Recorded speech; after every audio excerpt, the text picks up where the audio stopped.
Hello, and welcome to a Walk of Faith podcast. I'm Marybel Mayorga, and I'm on a mission. I hope to orient and guide you through your journey of faith. But I cannot do it alone, so we will go through it together with the help of many friends. You may have a lot of questions, which is totally normal. In fact, I am happy that you have them. So don't worry, we're going to cover them and help you so that you don't feel alone. So, what are we waiting for? Let's get started. Today on the podcast, we have a bishop. Yes, guys, we have a bishop. And I'm so happy he is here with us because he is way beyond busy. And I'm so happy that he said yes. He's going to answer the questions we have here, the question you guys sent us. Thank you so much, Bishop Thomas Dowd, and welcome. Welcome to the podcast.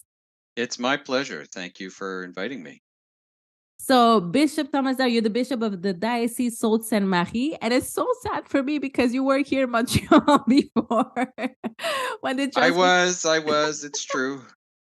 When they say, yeah, he's going to Ontario, I'm like, no. But it's okay. God sent you there for a reason. Actually, can you share with us the story? You say how you got there? Because I remember you were saying, I was praying for this diocese because they didn't have a bishop or something like that. And then by the end, let me tell you the story. Yeah. So I made some pastoral connections with some people in Ontario, people who'd been through some rough times in their lives, and some of the guys, they were going on a hunting trip. And I had never been hunting in my life. I mean, I lived in downtown Montreal, what are you going to hunt? Squirrels, so I had never done that. But it was on my bucket list. And I knew the experience was not about hunting. It was about fellowship. It was about, there's something very ancient about men getting together for this sort of experience. So I thought, I'm going to do it. So I asked, where's it going to be? And they said it's a place called Manitoulin Island, which I had never heard of. Looked it up in Google Maps. It was really far from Montreal. I drove the whole day to get there. But I connected with them. Manitoulin Island is in Lake Huron. And so it's absolutely beautiful. Honestly, it's quite something. It was just amazing. So we enjoyed this time together, and it was Thanksgiving weekend in 2020, so October. So you can just imagine the fall colors and everything. And I don't have a hunting license, so I didn't do much except sit in the woods in a blind and pray my rosary a lot, or just talk to God a lot. And then they all wanted to leave on the Sunday of Thanksgiving weekend to get back to Southern Ontario to be with family for dinner, which makes sense. So I got up early Sunday and I drove back to Montreal. It was a beautiful sunny day. And as I was driving through, I realized I'm in the territory of the Diocese of Sault Ste. Marie. And this diocese was without a bishop because the previous bishop had been named Archbishop of Ottawa. So they were waiting for a new one. So I got my rosary off the mirror in my car, the rearview mirror, and I thought, I'm going to pray for these people. I'm going to pray for this diocese, and I'm going to pray for the next bishop, whoever it might be. So I got home Sunday night. Monday morning, I got a phone call from the papal nuncio, the apostolic nuncio, telling me, Thomas, I have good news. The Pope has appointed you Bishop of Sault Ste. Marie. And I think my reaction was, really? Wow. I don't think he was expecting that as a response. And he said, so do you accept? And well, of course I do. I mean, for heaven's sakes, God didn't have to hit me over the head with it. It was obvious. That was so obvious. There are times when we wonder what is God's will, and other times it's just so in your face. So clear. So of course I said yes, and it made a great story in order to introduce myself to the people. Yes. And it's been a journey ever since. So I was installed as bishop here on the 17th of December, 2020. So nothing quite like moving to Northern Ontario in the middle of winter, in the middle of a global pandemic. Exactly. That's what I was going to say. I'm like, yeah, I think 2020, that's pandemic. Pandemic. Yes, it was. Yes, it was. Well, I remember when you shared that story, I'm like, oh, that is like God is so big. And yes, he answered our questions. And sometimes I'm like, sometimes I'm so blinded, you know? So I remember one of my friends is like, we're so blinded by we're so focused on what we want as an answer. And sometimes God just like brings it here, like, here it is. Here it is. Yeah, I'll be honest. I have a hard time praying for stuff because I just figure God knows better than I do what I need and what's going on. And maybe, if I pray for something, God might be, sitting back going, yeah, I'd like to give him that, but it'll have consequences elsewhere. And, Mhm. so I tend to just say, thy will be done and leave it at Yes. that, Mm. and for me, I have found that when I pray thy will be done and I pray for it for my own personal life, gosh, it's never boring. I can tell you one thing about, this vocation and not just this one, but any time when we authentically give our life to God, maybe a lot of things, but it'll never be boring. If you want to be bored, do not give your life to God. Just don't, So but if you want a life that will it's never good, it's not always going to be easy. I'm not saying that. I mean, even Jesus had to go on the mhm. cross. It wasn't always easy, but it's never without meaning and it's never without surprises. So, So true. So true. yep. So before we tackle with all the questions, can you please share a little bit about yourself for those who don't know you? Yes, now we know that you're from that you're the bishop of the Diocese of Sault Ste.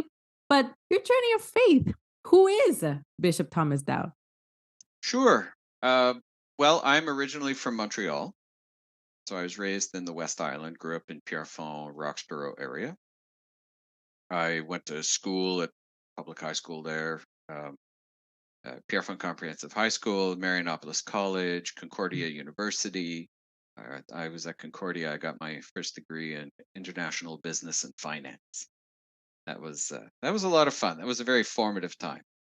I grew up in a practicing household, and I was particularly blessed because my dad had a degree in medieval philosophy, and medieval philosophy, of course, is tied to a lot of church teaching Huh? as well. And so he was very knowledgeable. My mom had a degree in theology, and she actually studied in Germany. She's a German immigrant. She studied in Germany in the time of the Council, Vatican II, and the immediate post Council. So you can imagine, when you go to church on Sunday and you come home for family lunch, the conversations around, well, what'd you think of the priest's sermon, his homily, and that sort of thing. We had some pretty in-depth discussions, Mm. and my parents were great. They were strong believers in respect of conscience, so they tried to provide us a good example. They certainly provided a certain aspect of religious discipline, particularly when we were younger, but it was never sort of, well, this is what we believe, don't ask questions, just believe it. That Mm, was never ever their mentality. In fact, we were told that faith fundamentally is reasonable. mm, There's faith, and you don't have to switch off your brain if you become a religious believer. You might have to turn it up to 11. You might have to activate your brain more, but it doesn't. Uh, Faith and lazy thinking don't go well together. mm. And if anybody tells you otherwise, then they really haven't thought it through. So this is the way that I was raised. Now, so I went to church on Sunday, and I was involved in parish activities and that sort of thing. Very comfortable around that. When I was little, I thought about becoming a priest, like a lot of kids raised going to church think. I thought about becoming a priest, but I also thought about becoming an astronaut or, you know, being a firefighter or all kinds of other, interesting professions. And so, I mean, it was little kid thinking, it wasn't a big deal. When I was in high school, astronaut sort of dropped off the radar, but I was interested in other things. I took my first business course and I really enjoyed it. And so, astronaut, firefighter, maybe those weren't there anymore, but priesthood was still there as an option, but it was still one option among others. It was a maturing thing. It wasn't originally my plan to go into seminary. Like I say, I studied in business, and I had thought that I would probably work in the development sector, international development, but particularly how entrepreneurship and business development can tie in to Mhm. countries that are developing. I certainly wanted to have some kind of career that was going to be about helping other people to grow and develop themselves. And so, whatever that was going to look like, I figured that would be part of it.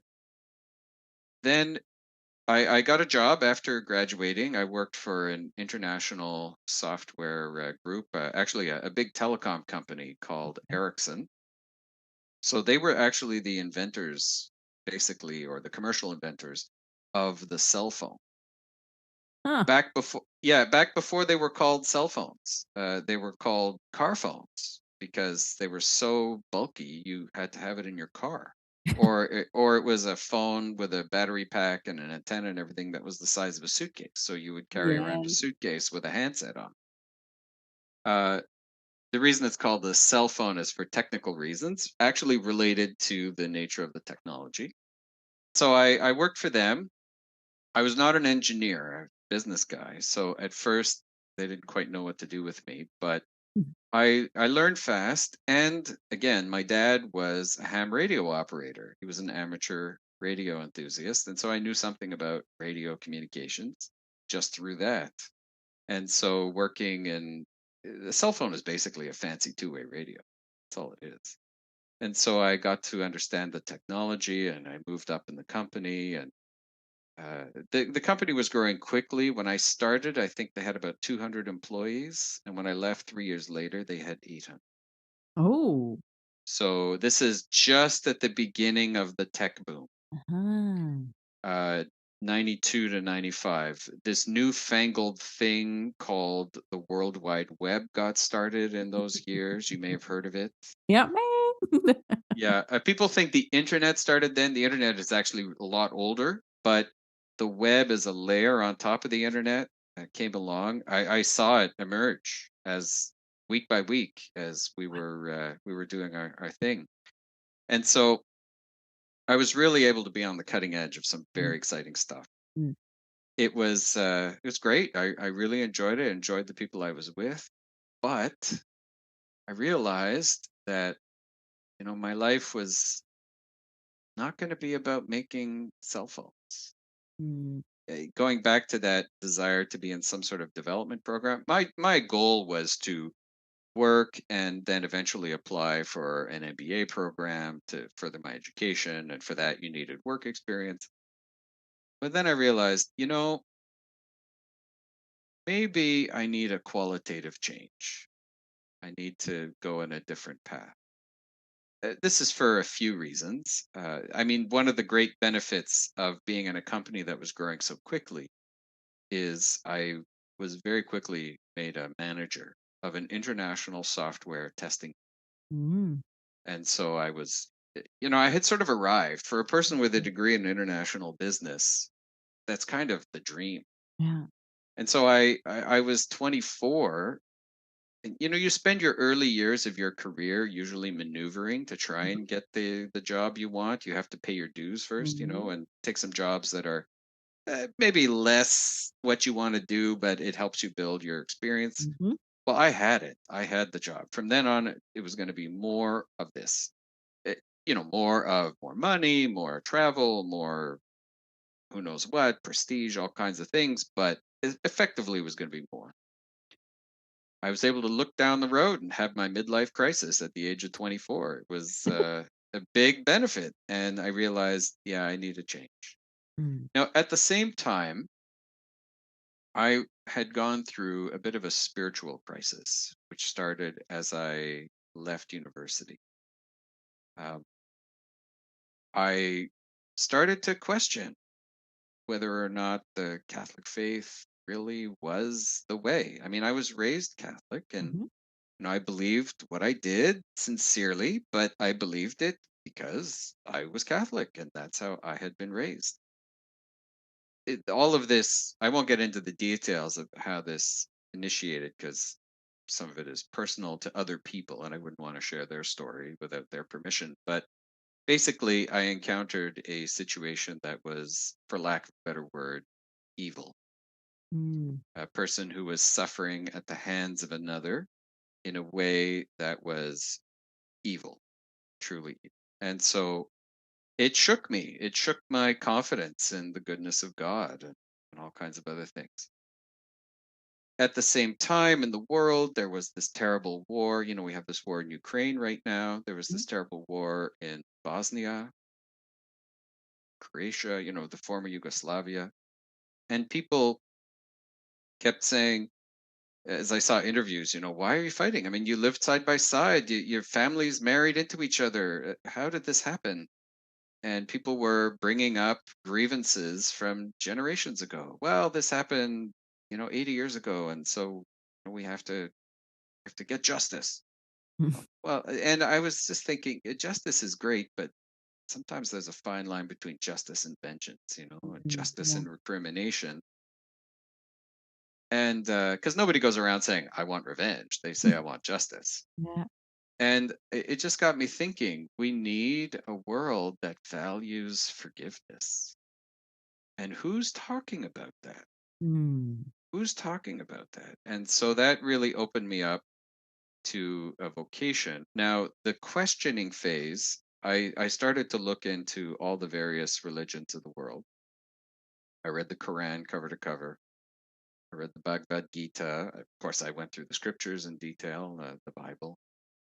Asked a lot of questions, did a lot of studying. And because I worked at a company that was telecom and therefore had access to the World Wide Web before anybody else knew what it was, I was able to download all kinds of materials that normally you would only ever get by going to an actual physical library and Yeah. a specialized one at that.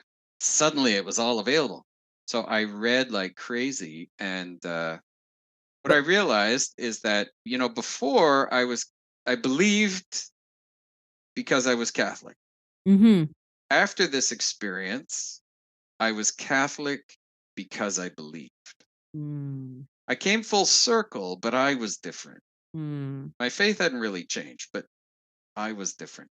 And I also came away with a much greater sense of being rooted in a tradition, being rooted in a church that has a magisterium, a teaching authority. And so from there, when I thought about how am I going to lead this life and the importance of forgiveness and all that sort of thing, I guess all of those elements kind of converged on priesthood. I didn't go into the seminary absolutely convinced I was going to be a priest.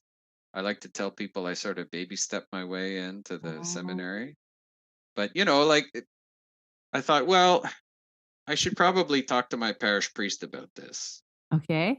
And because I figured, well, if I talk to him about it, doesn't mean I'll be a priest. But if I don't talk to him, I'll never I'll find never out. be. So I might as well talk. So we talk. He says he gives me the phone number of the vocation director for the diocese. I thought, well, I suppose I should go meet him. If I meet him, it doesn't mean I'll be a priest. But if I don't meet him, I definitely won't be one. So I might as well go. So then we meet, have a good meeting, gives me the application form. I thought, well, okay, now I got to fill out the application form. I fill it out doesn't mean I'm going to be a priest. But if I don't fill it out, I'm definitely not going to be one. So I'll fill it out. And then you have to write the essay. And then. Where Uh-huh. it got serious was I had an apartment and I had to break my lease. You know Mm. how in Montreal it's all the July 1st Yes. moving, and so you've got until March 31st. Uh-huh. And I thought, oh my gosh, this is getting real because if I break my lease, it doesn't mean I'm going to be a priest, but if I don't break my lease, I'm definitely not going to be one. Yikes. So, you know, at a certain point, your commitment level starts to rise, you know, through choices. And, but I decided to, as I said, I had to know. Yeah. You know, they say that Michelangelo, when he was carving statues, he would say that the statue was already in the block of marble. He was just removing the material Mm. around it. I feel my vocation is a bit like that. My vocation was already in me, and through these choices, I was kind of removing the material around it bit by bit, So that's sort of my story. Obviously, I just kept going, and well, I'm a bishop And now, now you're so bishop. yeah. But how old were you when you got like this, you were saying, okay, maybe it's a priest, I have to go and Well, as I said, when I was very little, I thought about being a priest. So when I look but back, there's a continuity of the yeah. call, but Mhm. the maturity level of the call changed. Okay. Where it was really serious was probably when I was 24, Okay. because I graduated university at 21, Mm-hmm. and I worked in telecom for 3 years. So And it's really interesting how you were not just like not stuck, but you were not thinking about the Catholic faith, but you were reading other books too, you know? oh, absolutely, yeah, absolutely. Well, as I said, I was raised in a household that believed that faith and reason go together, and faith. Look, our faith has been challenged Mm. since it got started. People were questioning Jesus in order to try and trap him. So the idea of people having questions, sometimes sincere, sometimes not, Yeah, and having to respond to them is as ancient as Jesus himself. And true. so I have no problem with that. And I have one of the benefits of that experience of reading all of those other faiths is I came away with great respect for Mm. people of any kind of faith background. Yeah. Uh, and what I have found is that for people who have been raised in a faith tradition where unfortunately they were raised in a way that caused their brains to turn off, Mm.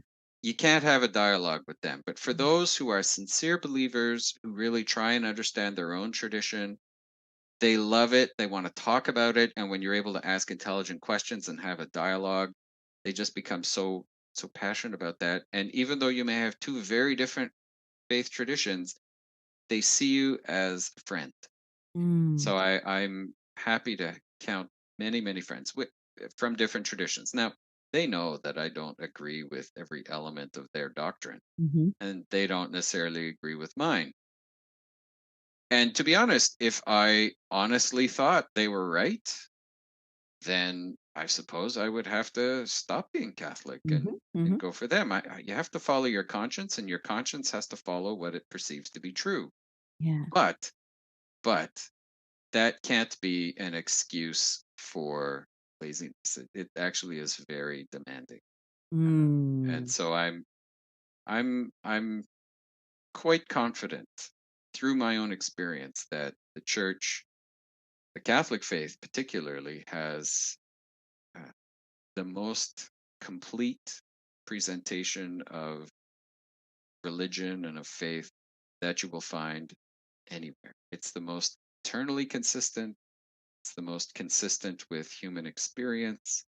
A lot of people don't think so, but I submit that the faith is big. It's like a big jigsaw puzzle. And until all the pieces get put together, it may not be as easy to see the big picture that will emerge as those pieces come together. And so I really, as a bishop, I've kind of dedicated my life to helping people put the puzzle of faith together with great Mm. respect for other traditions, but also with the conviction of that our Catholic faith has something beautiful. And the real scandal is not that our faith isn't beautiful, it's that we don't always live up to it.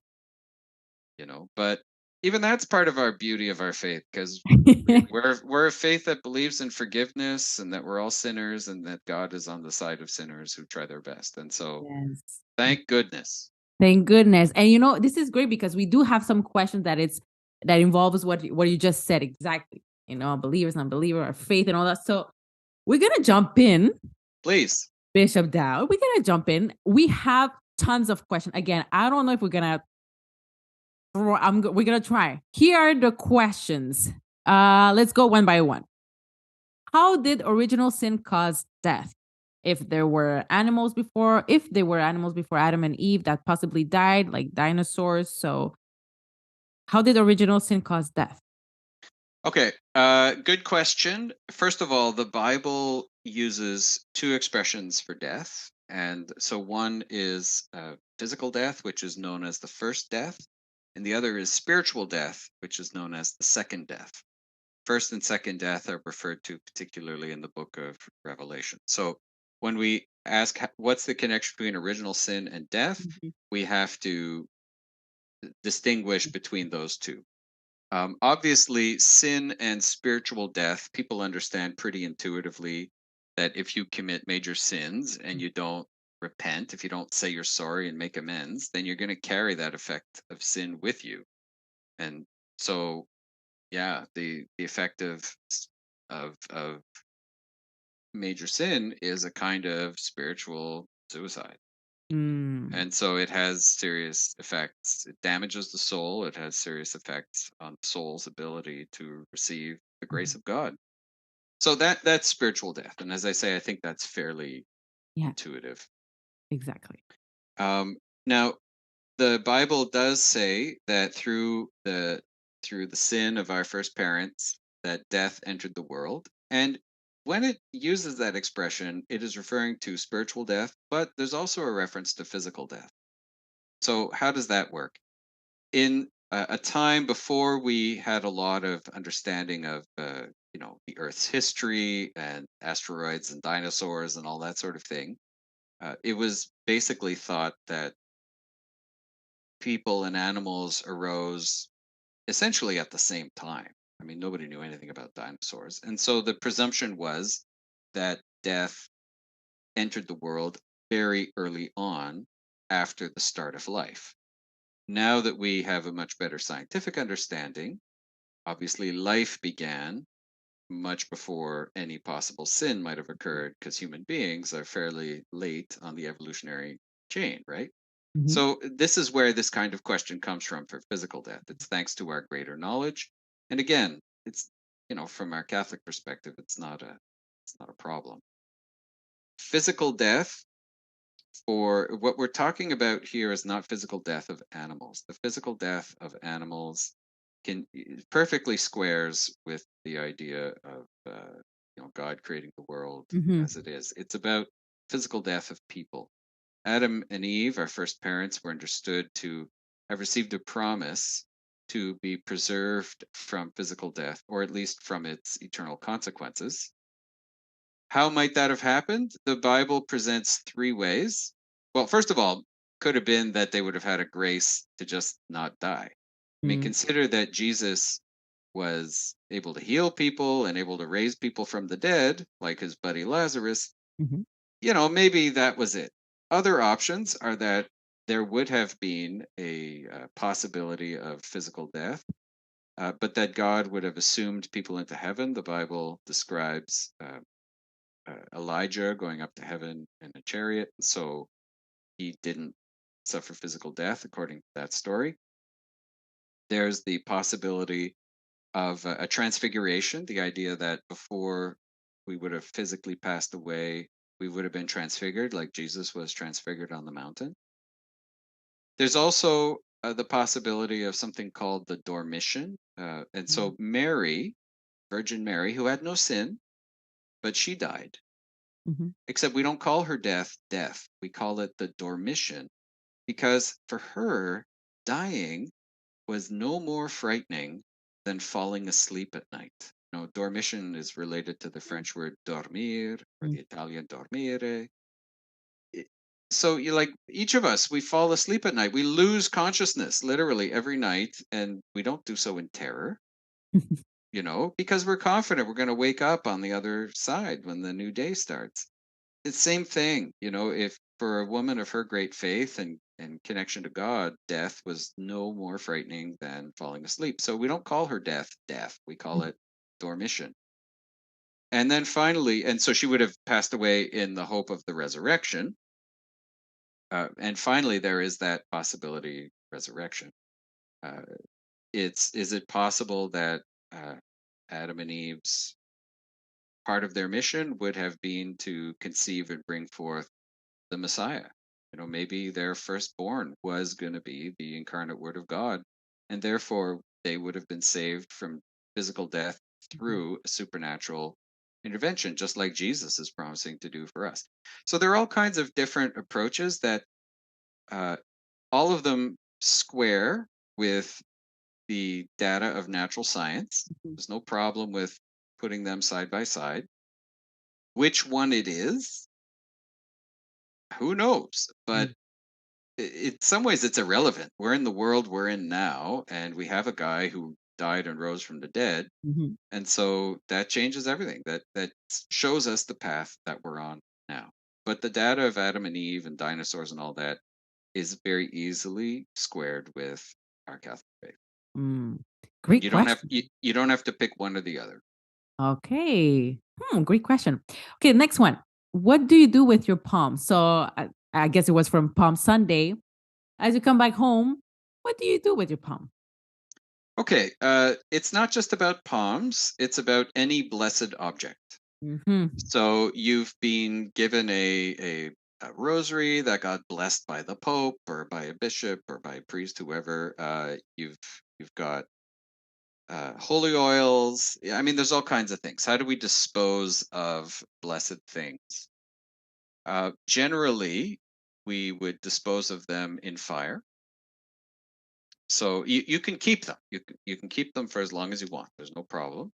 If they are perishable, like holy oil is made from olive oil, so after a while it's going to go funny. So if it has to be disposed of because it's perishable, for holy oil, for example, we would normally soak it in cotton and then burn it. Hmm. So we use fire as a way to dispose of these things. The idea is to have some element of respect. Yeah. Tossing it in the garbage, pouring it down the toilet, that's not respectful. Don't Mm-hmm. pour your holy water down the toilet if starts to go funny. So holy water we would pour into the ground. Hmm. In many churches, there's a special sink in the sacristy called the sacrarium, where holy oil or the water that is left over after the special vessels have been washed after a mass, that water doesn't get poured down the sink. It gets poured directly into the ground through this special sink called the sacrarium. And so for palms, which obviously can't pour down the sink, if it's you could return it to the ground by burying it or also by burning. So like for example, when I visit people to anoint the sick or if I'm Yes. doing confirmations, people will sometimes give me a cloth. I prefer to use Kleenex because it's Okay. paper, and then I can just give the Kleenex to somebody, and it'll be burned as a way of Okay. sort of returning it to the Lord. And we say a prayer as we do so as well. Yes. Specifically for your palms, usually many churches will allow you to return them to the Mhm. church, and they will burn them and use them as the base material for the ashes for Ash Wednesday the next year. Yes, yes, yes. So please, guys, don't put it in the garbage or like toss it on the garbage or in the toilet. Keep it, or like Bishop Dowd said, I know a lot of parish. You just have to return the palm, and then they're gonna do the what they know what is good to do. Next question: how many times do you need to go to confession? I always confess the same thing. Also, how does God forgive me when I redo the same mistake? Okay. Well, first of all, how many times do you need to go to confession? There is no strict schedule. Generally, what the church asks is that we confess our sins once a year. Mhm. And so it's often done during Lent prior to Easter, but once a year is really the minimal schedule. If we don't do that, I mean, are we willing to admit to ourselves that we're sinners or not?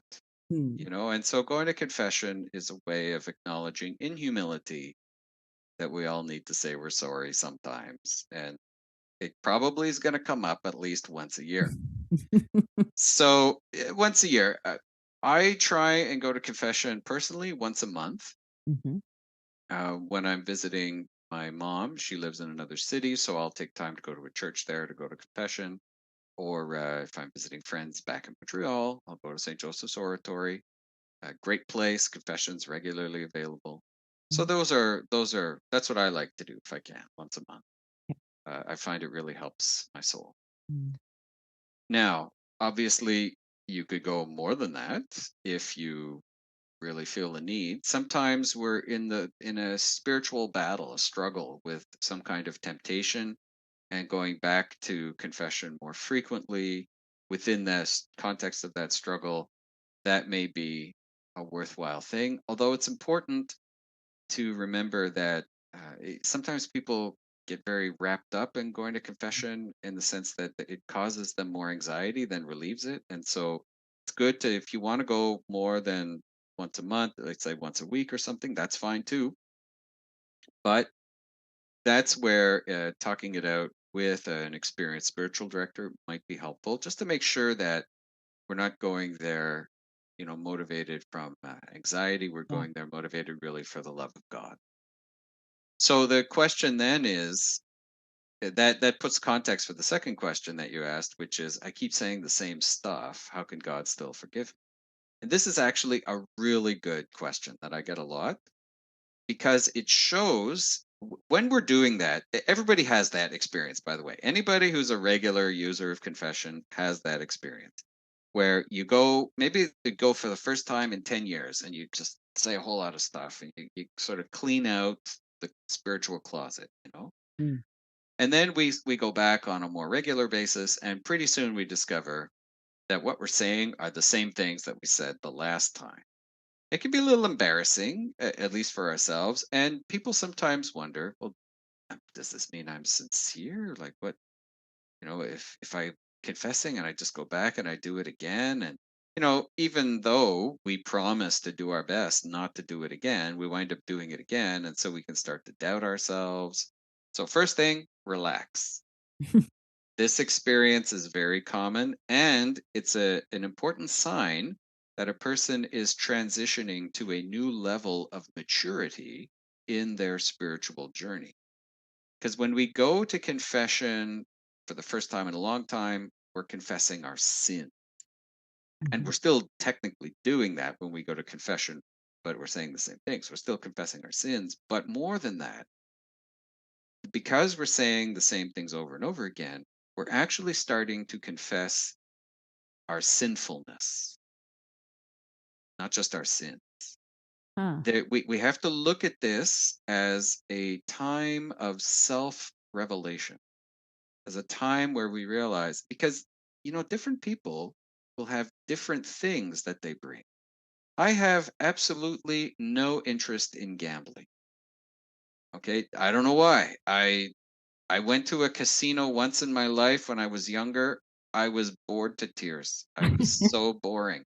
I thought, why do people come here? Oh, I'm the same. I'm the same. Now, but there are people, and perhaps people listening to this podcast, for whom they would be like, oh no, you don't get it, Bishop. Like, Yeah. it's so exciting, and like that is their avenue of Mhm. temptation. Mm. Um, having heard many confessions in my life, substance abuse of various sorts, sexual attractions of all kinds, uh, you know, some more out there than others. There's all kinds of possibilities, paths that it's like channels that get carved into our Mhm. soul. When water flows, it carves a channel, and then more water flows, and it carves a deeper channel, and more water flows. And pretty soon you're going from a trickle to a stream to a river to a torrent. Mm. Sin is like that. And so by having the same sins coming up over and over again, what it's actually showing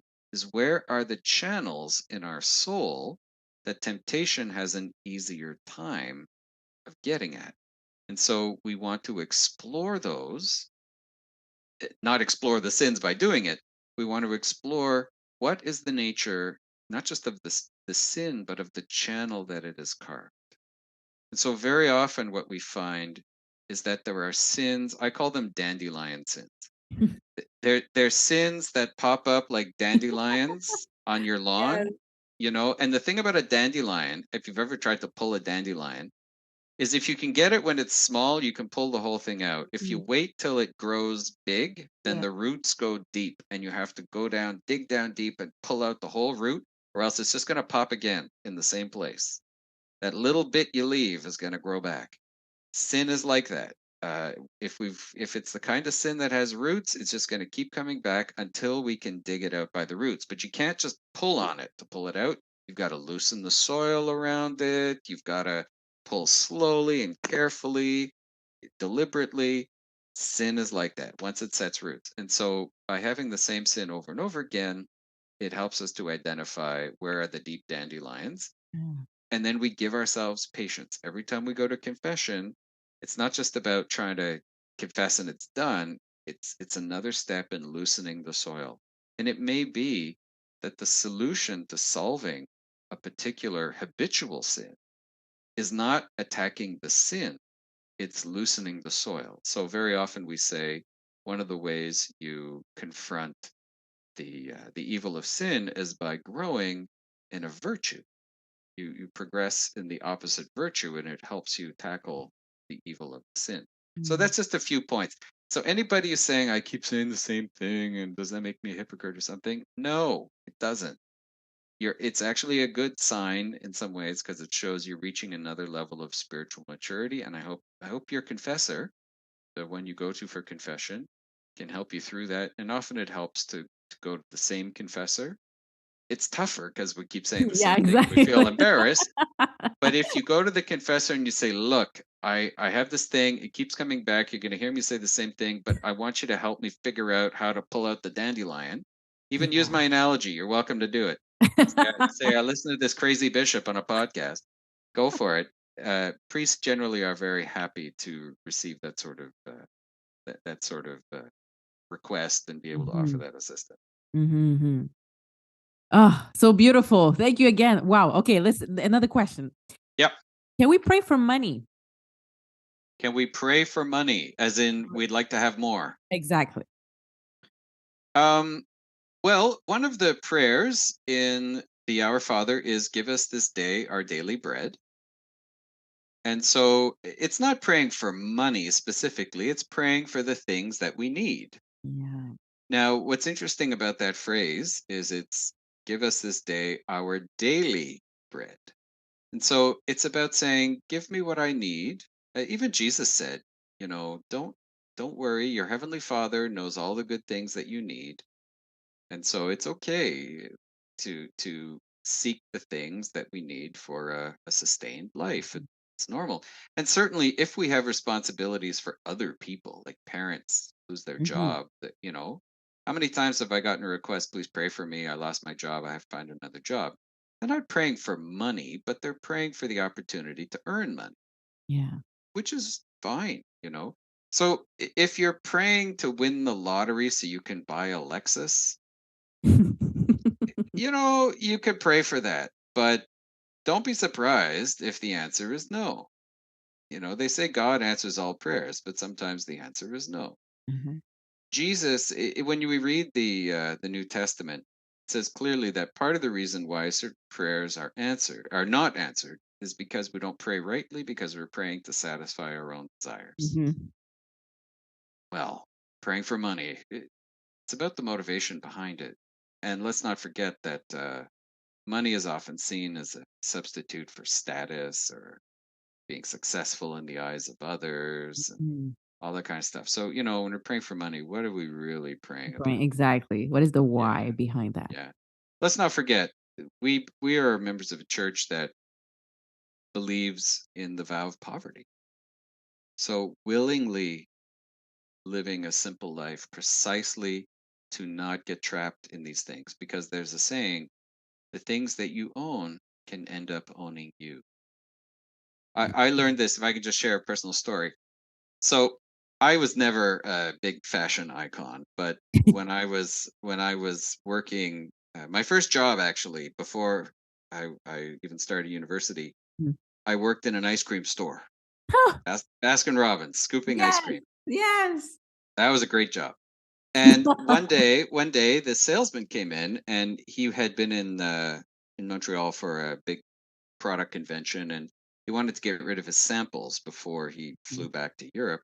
So he was selling stuff cheap, and there was this leather jacket. It was super nice, like designer, fancy schmancy.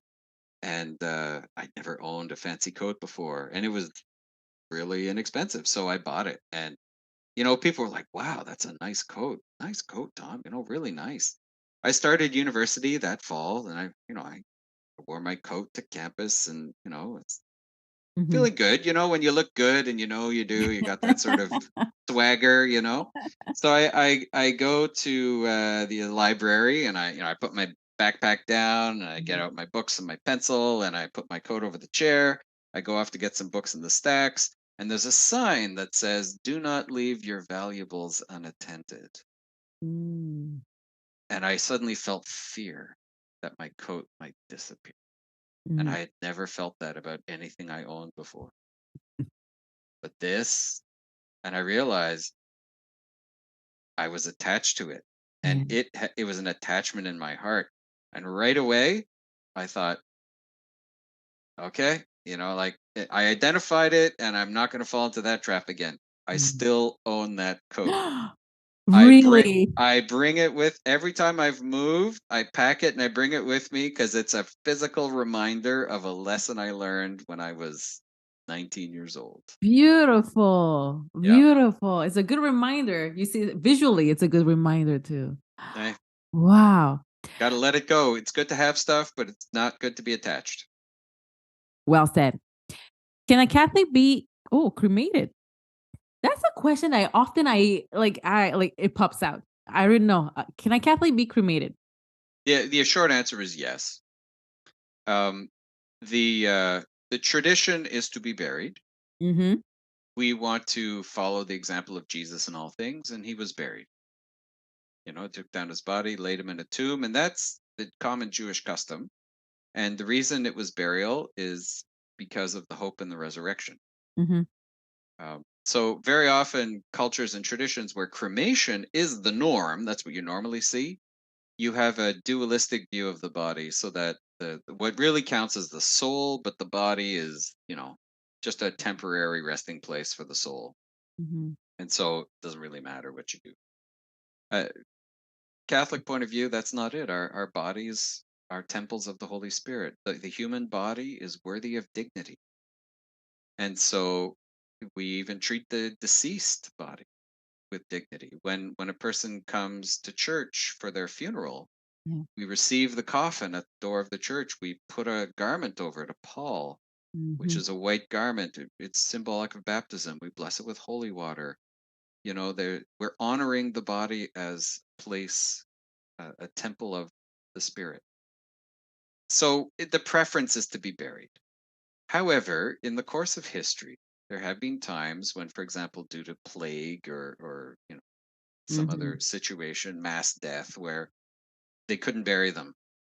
They couldn't bury them fast enough, or it was too dangerous to touch the bodies for an extended Yeah. period. So they would cremate. And Mm-hmm. so we've always, or burials at sea for sailors. So there are possibilities other than burial in the ground, but Mm-hmm. it's still the preferred way. Prefer way. Yeah, for the reasons I just explained. Yes. Okay. As a Catholic, how does one deal with their child who was brought up Catholic but ends up falling in love with someone who is not Catholic, but they decide to not get the Catholic route? Catholic route meaning like I get, follow the Catholic I guess wedding following ceremony, or exactly what is a Catholic, faith, marriage, the sacrament, and all that.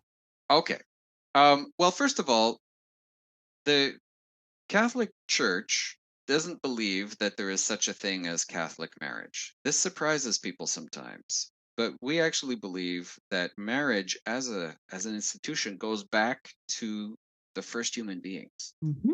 Jesus didn't invent marriage. He elevated it to the level of a sacrament, but he didn't invent marriage. And so the Catholic Church honors and respects the marriage traditions of the whole world, of all religions and even no religion, as long as those marriage traditions follow the pattern that we believe was the marriage pattern in ancient times. Mm-hmm. So, for example, the marriage pattern of fidelity, monogamy, one man, one woman, Mm-hmm.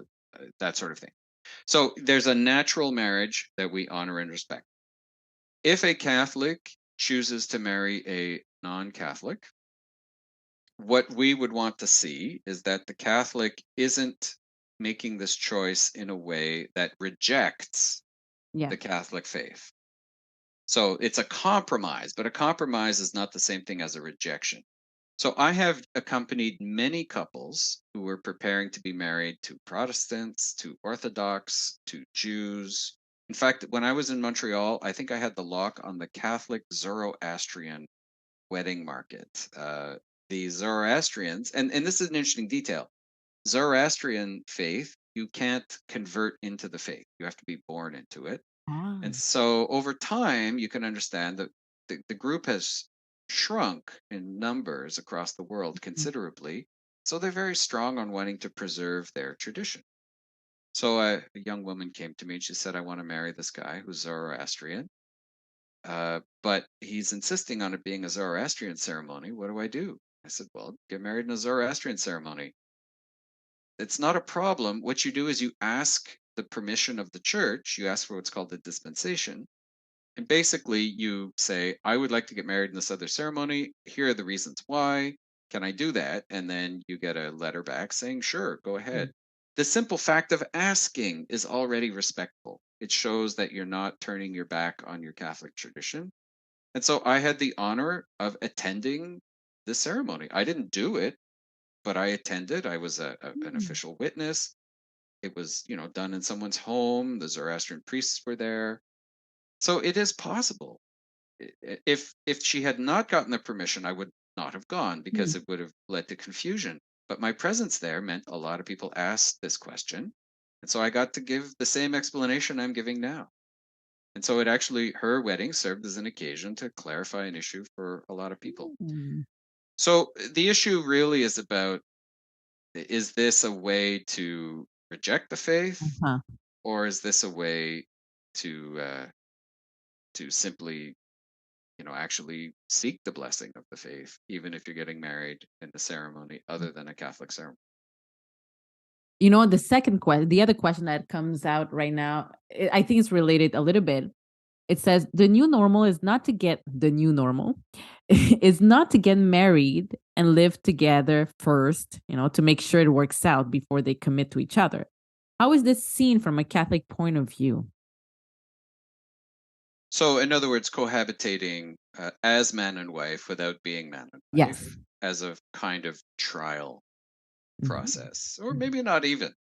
Um, you're right. This is common. It's a new normal, but I don't think it's normal, because normal implies it's a norm, and in fact, it's the opposite of a norm, right? There's nothing normative about it. So the the short answer, obviously, is from the Catholic point of view. No, live together as man and wife if you're man and wife. If you're not man and wife, then and you're forced to be in common circumstances, live together as brother and sister, but not as man and wife. Oh, wow. First time I hear that. Yeah, Brothers and sisters. yeah, Wow. yeah. Now you see, the thing is, people can live times of great mutual support and affection. But when we talk about living together as man and wife, we're usually referring to their sexual cooperation as well. And that's where, people get kind of hung up on it. But what we find is that people who don't cohabitate, and who don't, even if they're not cohabitating, if they are remaining chaste before their marriage and also during, then their marriages have a much higher success rate. The simple truth is that the perception is, if we try this out, experiment as man and wife, and then thanks to that experiment, determine it's actually going to work, then we get married, we should have a better chance of not getting divorced. We should have a better chance of a happy marriage. But the data, honestly, the sociological data does not bear that out. It shows the exact opposite.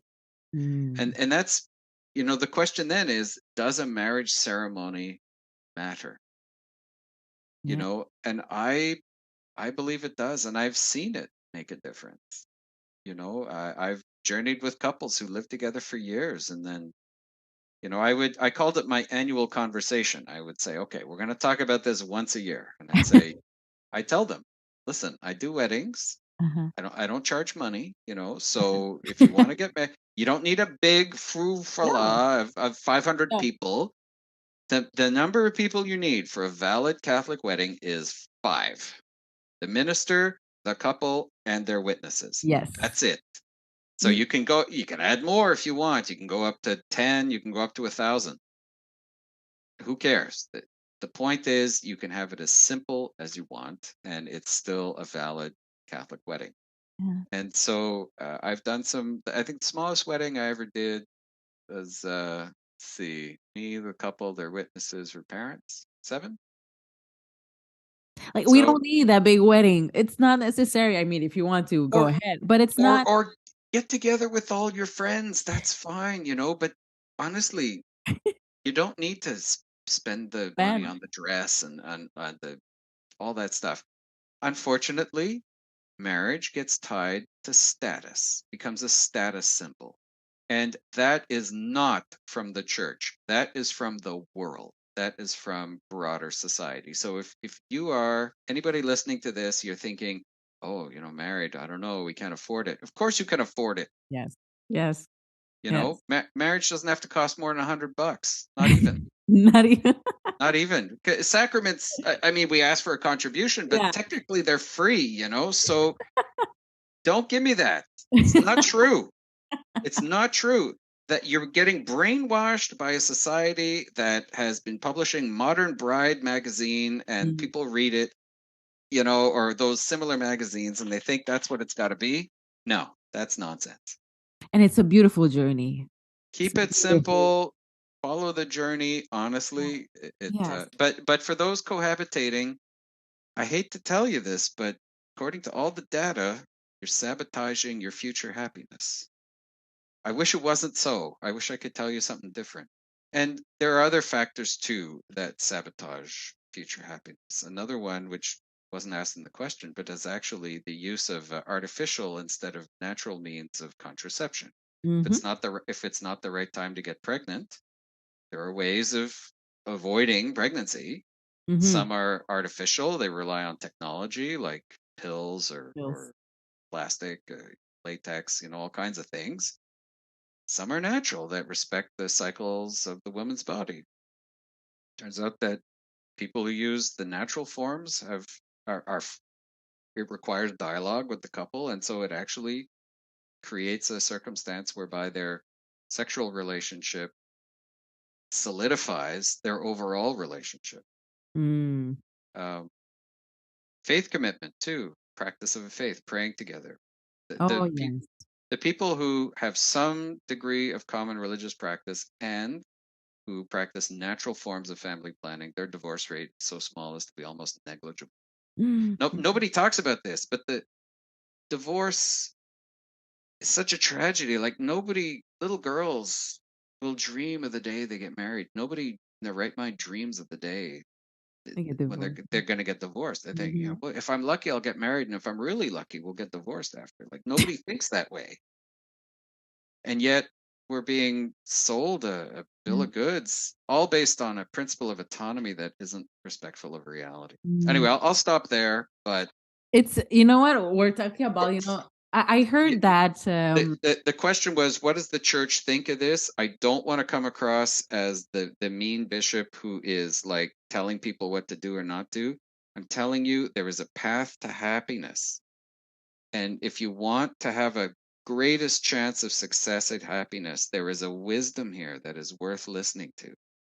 And if you're saying to yourself, well, that's fine for other people, but for us, it'll be different. Danger. That's, humility. You need humility. Anyway. Yeah. The next question. I saw, I mean, actually I'm actually surprised and happy because, this person, I think she's brave, I saw in a confession post on social media, I guess, that masturbation is a sin. But we teach the kids in school that this is like totally normal. Now, these questions are hard for a Catholic to ask and get answered because it's so embarrassing, but yet very, very out there for people. Like pornography is very much publicized, and teens and younger are very quick. Like it's quick access to all through website. The movies and TV shows now have very, very intense scenes too as well. How can I deal with all this? Well, the connection between masturbation and pornography that is brought up in the question is very important because, Mhm. um, yeah, pornography stimulates a part of the brain, a very primitive part of the brain that is seeking release of some kind, but it's more than release. It's you know the sexual impulse when you look at the animal kingdom, for example, brings animals together in mating for the sake of offspring, that sort of thing. So we have an animal nature, kind of understandable that we would have sexual attractions. Pornography, what pornography does is it provides, people think it's an outlet, but it's more of a substitute. So what we're finding with pornography is that people, first of all, can be very consumed by pornography. Uh, it becomes an addiction, and Mm. any compulsive habit, any addiction reduces our freedom. People who smoke and they say, "Well, yeah, I smoke, but I can quit anytime." Sure, try it. You know, yeah, I drink, but I can stop anytime. Okay, well, try it. See, uh, the season of Lent in our Catholic tradition is a time for giving things up for two Mhm. reasons. In part, to test whether or not the things we think we can let go of, we really can. Mhm. So, and that's not even related to sinful matter. So, leaving aside the spiritual question of sin around these pornography and masturbation. I mean, honestly, pornography. Does anybody honestly think that this is a form of respect, of the other person? I mean, really, this is related to the intimacy Mm. of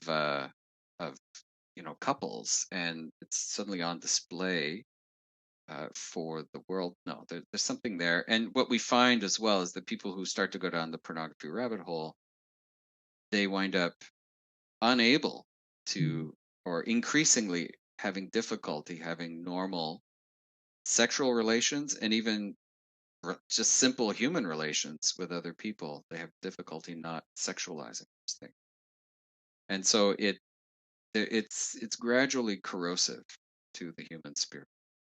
It's true, it's all around us in a way that we can even get habituated to. Mhm. It's like breathing polluted air. I lived in downtown Montreal for 14 years. Then I moved to Sault Ste. Marie. I moved to Sault Ste. Marie where it's fresh air all the Yeah. time. I go back to Montreal to visit. I'm like, ugh, why does the air taste? Air is not supposed to taste like something.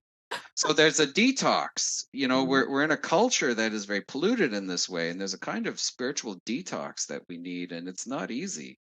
It's not easy in the context that we're in.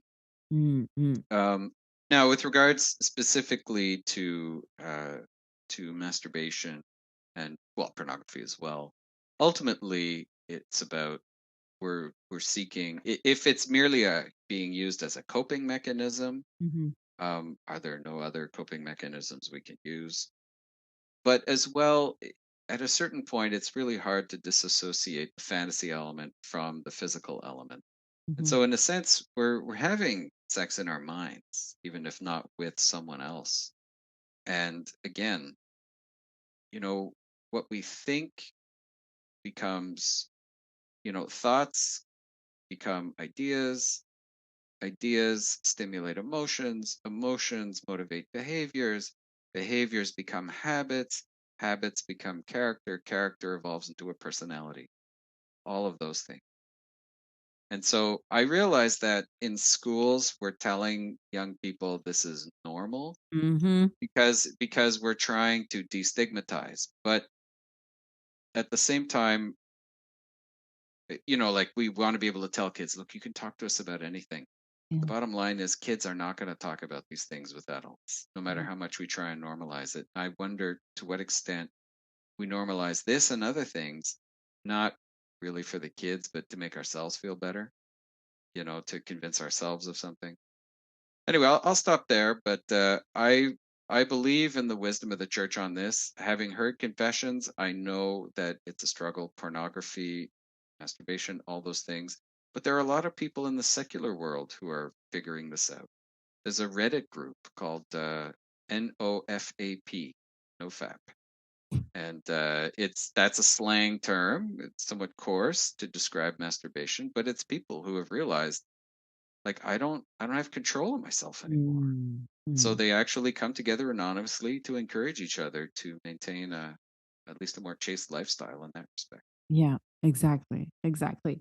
I think also, you spoke a little bit about, a spiritual guide, also that, can help, when we're talking about our sins, of course, and all that, but also, I don't know what you think about, going to seek for spiritual guidance concerning that for people who really are, let's say, stuck in that.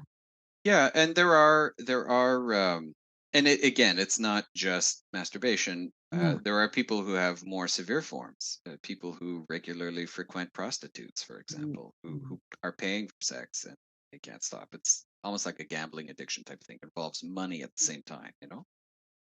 Um, the There are services available online. There used to be one called Reclaim Sexual Health, which was very much rooted in the teaching of the church. It combined good psychology with spirituality and an Mhm. understanding of the brain's physiology and how all of that works. Um, I know Matt Fradd, I believe his name, has Yeah. written books on the epidemic of porn and all of those things. Mhm. So there are resources out there, and I'd say, look, if you're finding yourself trapped in some kind of shame, guess what? That's already a sign that something's out of order because you should not be carrying around shame. One solution is to try and normalize the things that make us feel ashamed. Okay. Mm. But is that really a solution? Or is it maybe, again, when things are compulsive, when they are reducing our freedom? The church believes strongly in freedom. It's not the freedom to do whatever we want. It's actually freedom from compulsions, addictions, enslavement. And Mm. so that's the kind of freedom that we promote most strongly. And so, don't hesitate to try and follow that path. And the fact that it may be challenging, guess what? It's a sign that you need to be on that path even more. And we're with you. Exactly. There's so many questions. I'm just gonna take two last of them because I know I'm not gonna take all of your time. And there's many questions. I wish we can take like more time with, but let's choose two, okay? Well, let's do a part two. Let's do a part two. One here. The first one. Um, this one actually, I think everybody lives the situation. I'm a good person. Always try to do the right thing. But you always come across someone who tries to break you, makes you angry by saying lies about you or trying to make you look bad to the point where you try to avoid this person because she brings nothing good in your life. But unfortunately, this person is family.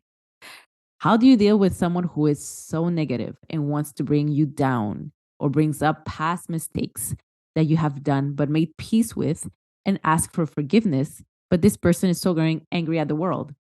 How do you accept someone or try to make it work so the family can be at peace? When you're around the person, she's just very angry. Yeah. I find it interesting that the gender of the person that's being described is a woman.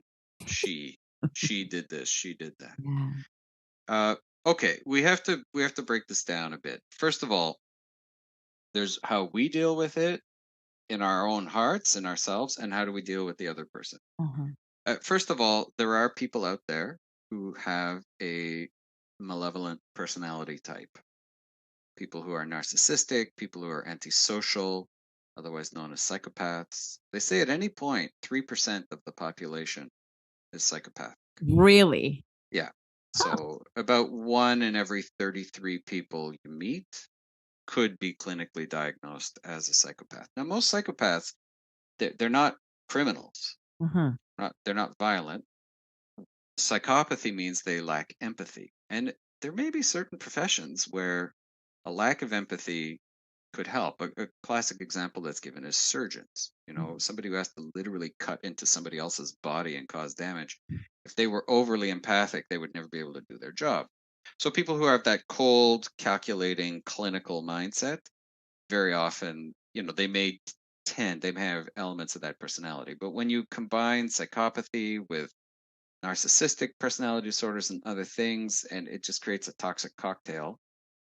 Or people who they may not have the emotion of empathy. There can be people who don't have the emotion of empathy, but intellectually at least they know what is right and wrong. They respect it. But for those for whom they don't have that, and they also don't have the emotion of empathy, then you wind up seeing behaviors that can be very negative. And Mhm. among men, psychopathy often comes out more in physical destructive behaviors. Among women, you often see it in the form of reputation destruction or shaming. Mm. So the classic mean girls phenomenon, Mhm. So that's why I say it's interesting that the question had the word she. Yeah, eh? So the bad news is if somebody else is a psychopath, you can't reason with them. Appealing to their humanity and their emotional side. Don't you understand how much you hurt me? That Mhm. won't help. It just doesn't help. So in those cases, and if you have truly a destructive, malevolent personality type before you, then it may be that avoidance is the best thing. Mhm. Mhm. And if because it's family, you can't avoid, then usually what we want to do is limit contact in some way. And it's very difficult because we can think, well, it's family, we should be together, we should, all these things that we should, and it's true. But you know what? At a certain point, you just have to cut contact and not feel guilty about it. That might be the best thing. For yourself, it's one thing to make yourself into a bit of a punching bag, or at least accept the slings and arrows from others. It's a lot it's a lot harder when, let's say, you have kids and you're bringing your Mm. kids around Aunt so and so who is toxic. You have to make the right choices for the people you care about. And I always tell people, well, if you wouldn't expose your kids to that, why are you exposing yourself to that? So it's okay to have some distance with toxic personality types. So that's one possibility. Another possibility is that the person is not a toxic personality type. Those are truly in the minority, like the true personality disorders. But it might be that it's not that they're mean, it's that they're angry. Mm. They're working out some kind of anger, and anger is usually related to some degree of grief, Mm. some degree of loss, some degree that something's missing, and we wind up being targeted for that. As a priest, I get that all the time. People who are terribly angry at God, the church, and what have you, and so I wear my collar somewhere and in public, and suddenly I have a total stranger coming up to me, tearing a strip off of me for nothing I ever did. Yeah. That happens. Yeah. But it's part of the job because they have an anger that they haven't processed. And sometimes I'm able to sit down and talk with them. And they're not doing it to score points. They're not doing it for the joy of hurting someone else. They're not psychopaths, just angry Yeah. for reasons they may not understand themselves. And so that has to be treated different. Then, uh, and with those people, sometimes reason is possible, appeal to humanity is possible. And so that's a whole other approach that one can take. Now, internally, when someone hurts us, we'll get angry.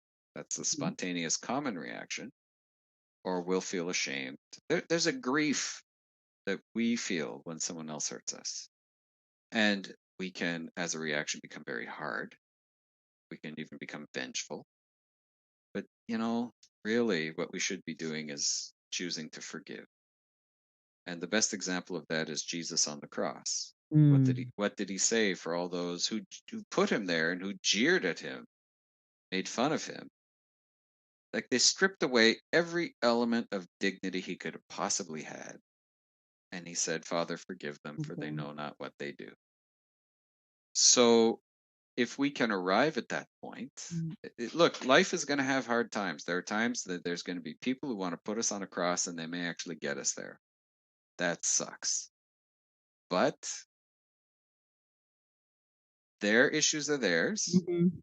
For us, how we are going to react to them is ours. Mhm. And it starts with forgiveness and prayer. Now, forgiveness doesn't mean we become all chummy and friends. You can't do that with the psychopaths. Don't try. Don't try. And it's not a failure. If you try and it doesn't work, it's not a failure. It's just not possible. Forgiveness ultimately is not about necessarily the full restoration of the relationship we would like to have. It's about, at a very minimal level, saying to ourselves, that person hurt me. They owe me an apology, but I release them from that debt. They don't owe me any. And from what I see here in the question, it's family, you know? So I don't know Well, if that person like see that woman, because it's a she, yeah. often, you know? Well, that's it. And it's sometimes more difficult because, as I said, it's hard to avoid seeing the person because of family issues. Mhm, But very often, when you have a toxic personality within a family, the rest of the family, they find ways to kind of deal with it. You know, mhm. they develop sayings, like, "Oh, well, she's just like that." And they kind of blow it off, and, "Oh, don't let her get to you." That sticks and stones may break my bone. It just becomes, I won't say a kind of a joke in the family, but not a Mhm. big deal. And to be honest, we ourselves, sometimes we need to work on our own sensitivity. We don't want to become hard, but at the same time, if the people with no empathy, very often the people they're able to exploit the most are the people who are highly empathic, because they just absorb all the emotions around them. So we need to have a balance in our lives. I don't know if this response is at all helpful, but I hope so. For me, I mean, it's just amazing. I just look at the time here, and I think we're gonna we do. got one more. Yeah, we got one more, and then we have to do a part two. We have to do, because I'm like, look at the all the question when Right. you have time with Bishop Dowd. But Yeah, one more. sure. What can we answer to people outside our Catholic faith that say that the church is discriminatory towards women? Women can't be priests, women can be bishops, cardinals. And I used to be very upset that as a woman, I will never be able to be a priest. But I have decided to trust the church. But when I get confronted by non-believers and I talk to them, well, I get tempted and I don't know what to answer really. Okay. This is not an easy question, and boy, you saved the trickiest one for last. But remember, I said at the beginning, the Catholic faith requires us to turn up our brain, not to shut it off. Well, Mm, this is one where we have to turn up our brain to 110%. mm, So the first thing to understand is that the church does believe, based on human experience and the word of scripture, but human experience, that humans and most of the kingdoms of animals and even plants are gender binary. There are mm, only two kinds of gametes that allow for sexual reproduction, male and female. And so there is a complementarity. No woman can have a baby without the cooperation of some male sperm somewhere, mhm, coming from somewhere. No man can have a baby without the cooperation of a woman. I mean, it's just the way it is. So the this binary quality of human existence, we know that there are people who don't fit neatly into one category or the other, but the binary quality of human existence on a purely physiological level, for the sake of the continuation of the species, is across the board, in all the various animal kingdoms. Um, there's cloning that exists in nature, but for humans, no. This is what we've got, and the church sees that as part of the way that humans image God. mm. When you read the story of the creation of Adam and Eve, when you go to chapter 1 in Genesis, not before you get to the story of Adam being created out of the dirt of the Yes. earth, the first chapter, it says, God says, let us make man in our own image. And so God created man in his image. Man is a generic term, means humanity. God created human beings in his image. Male and female, he created them. We know nothing about our first parents. Even the names Adam and Eve are not actually their names. Those are symbolic names because Adam means from the earth, Adamah, the clay, the soil. We don't know if they were tall or short. We don't know if they were fat or thin. We don't know if their eyes were blue or brown. We don't know if their skin color, hair color. We know nothing about them physiologically except that they were male and female. And that being male and female is part of the image of God. This idea of each is an autonomous individual, but there's a complementarity. And so that is rooted in our physical nature, and it's rooted in our spiritual nature. We come to Jesus. Jesus came among us as a man. Is that because God flipped a coin in heaven and said, well, he's got to come as either a male or female, so, we'll see what it is. Oh, it's a boy. Or is there something about gender that is expressive of spiritual realities? Okay? Our souls. Are our souls male or female? It's interesting. The modern world tends to see the soul, if it admits its existence at all, tends to see it as unisex.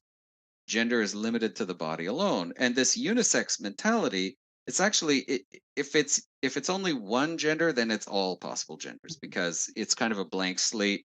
And so this idea of LGBTQ, Yeah. 2S and Never pluses, ends. Yes.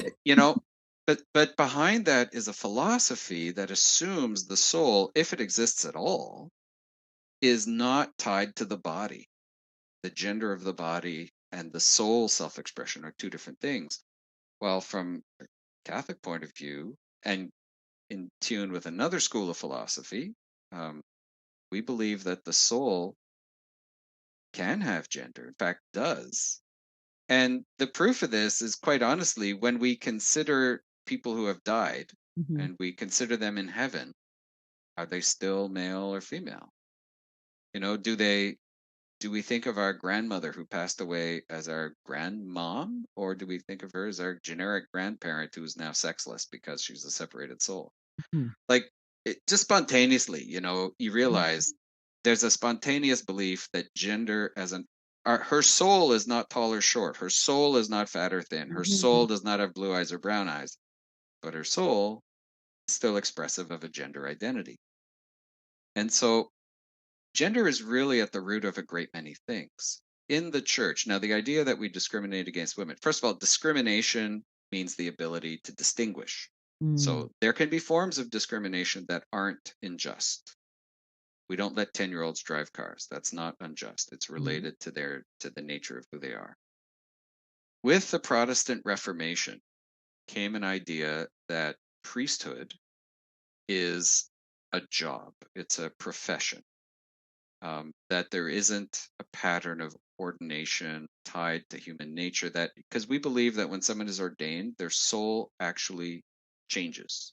There's an imprint left on the soul that is permanent to configure them to Christ, the high priest. So again, if you don't see ordination as affecting the soul, it's an assignment from the church, but it's not an imprint on the soul, then yeah, of course, it doesn't matter, And there are a great many vocations in the church that don't have that imprint on the soul and which are open to both men and women. That's not a problem. The thing about the church, though, is when we look, the argument that we discriminate unjustly, in the end, points the finger at Jesus himself. Because Jesus picked only men as his apostles. And so how do you get around that? Well, you could say, well, Jesus didn't have any choice. Really? Is that where we want to go? I mean, honestly, if that's where you want to go, just be honest and say that Jesus wasn't really the Son of God. I mean, yeah. It's tough to get around that. And so what we find is the argument that there's an injustice involved is tied usually not to the question of the vocation.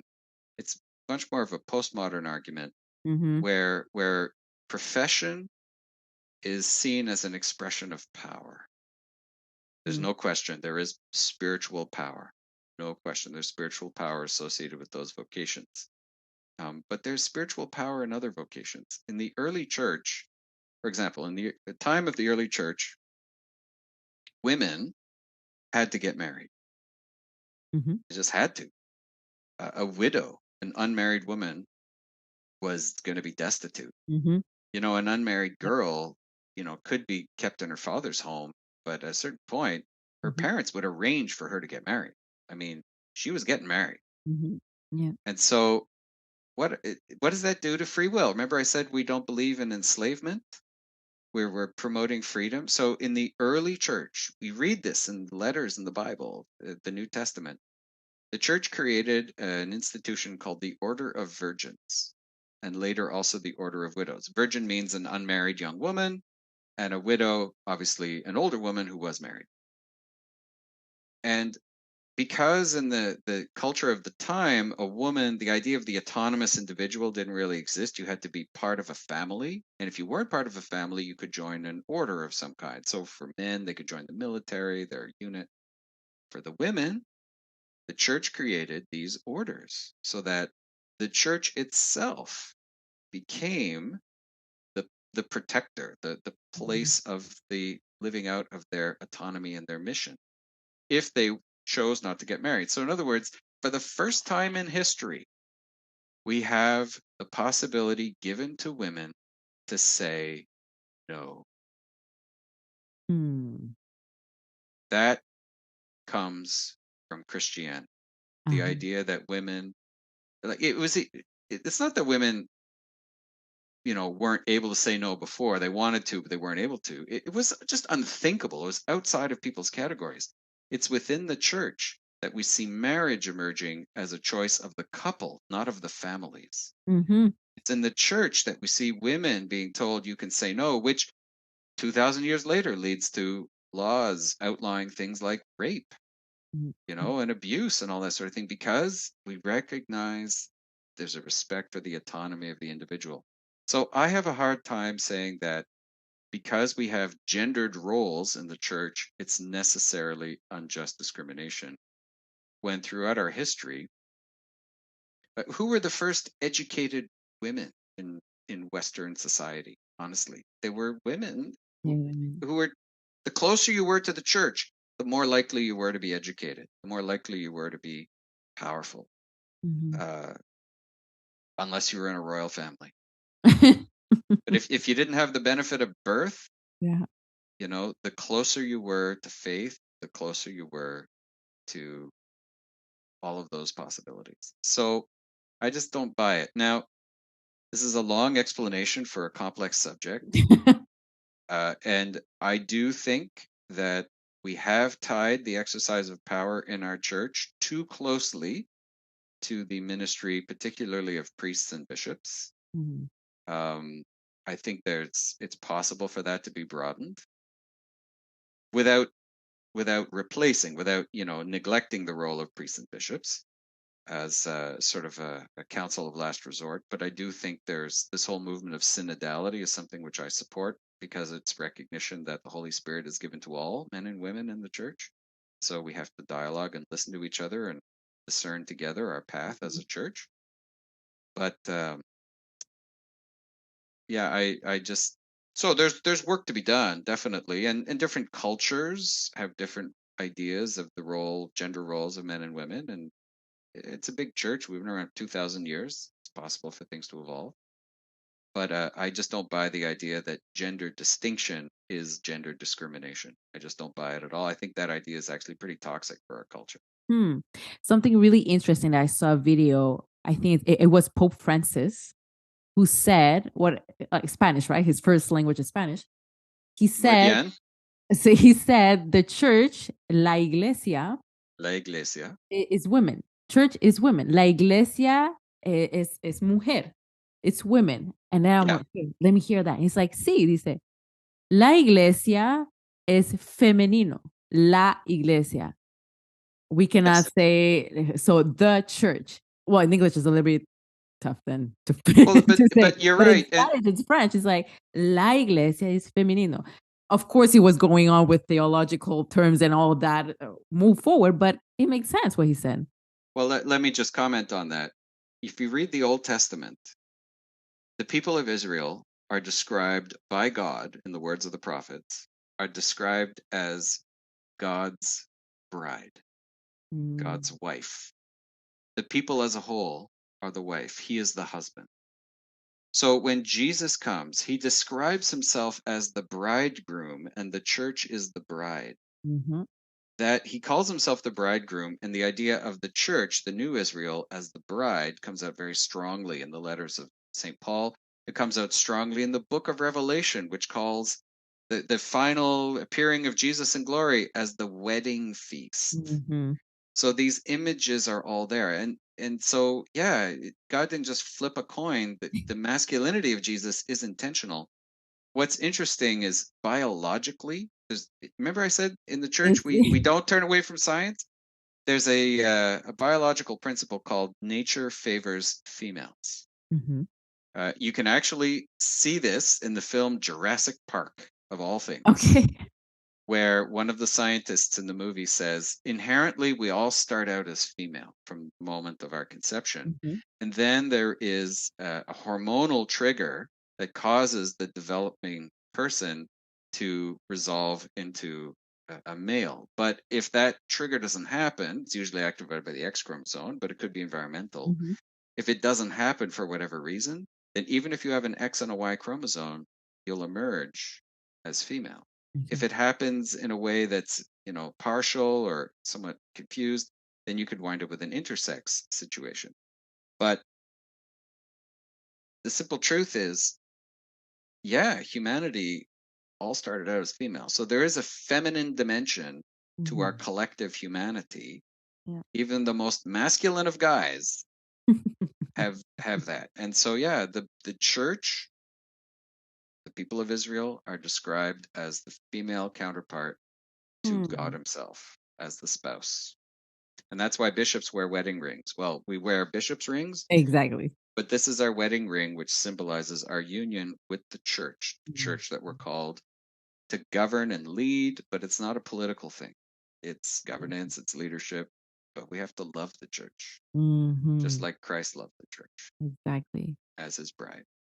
Well, thank you so much, Bishop Thomas Dowd. Bishop Dowd, thank you so much again for your time, your precious time, and for answering all these questions. These questions were like, they were so interesting.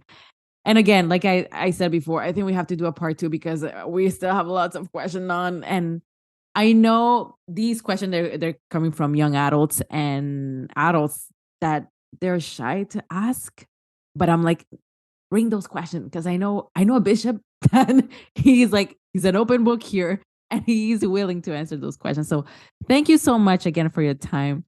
It's my And pleasure. My just if I can conclude, my dad, as I said, was never shy to take any question, and I really I believe in that kind of openness. So if anybody has a question, maybe they can send it to you for our part two yeah. eventually. But it's a real joy and a privilege to be able to tackle these things, and I'm very grateful for the opportunity. And do you have a special message to these young adults concerning their faith journey and having a lot of doubts concerning all of that? What would you recommend or what would you say to them? Yeah, if you the funny thing is people see the church as very stodgy and people want to rebel against it, but actually Catholics who really understand their faith and live it are in the minority. So if you want to be in the rebellious minority, become a Catholic, a practicing Catholic, and you'll get all of the usual criticism that any rebellious minority will ever get in any culture in any time of history. I say that tongue in cheek, but only partly. But I'll tell you, it's worth it because the church is like a building that's bigger on the inside than the outside.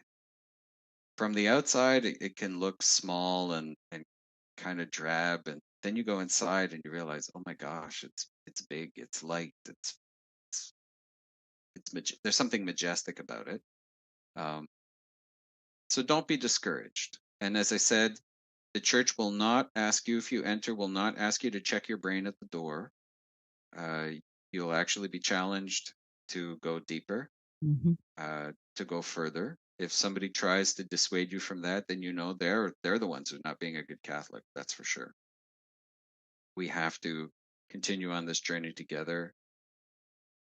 Don't sell yourself short. I believe in you, and I believe that the faith is comprehensible. It's subtle, but it's not so hard to understand when it's presented okay. I think generally we can get it. And in terms of living it, it's going to call us to be our best self.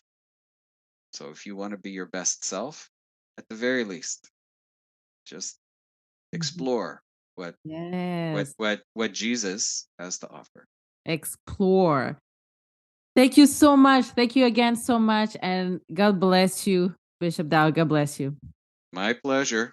God bless everybody. All right, that's it for this week's episode, my friends. If you have questions about anything we've spoken about here on the podcast today, I would love to hear from you. You can always connect with me on social media. I'm Marybel Mayorga on Facebook, Instagram, and Twitter. But for now, I want to thank you so much for being part of today's journey. And I'm really grateful that you chose to spend your time with me. God bless you.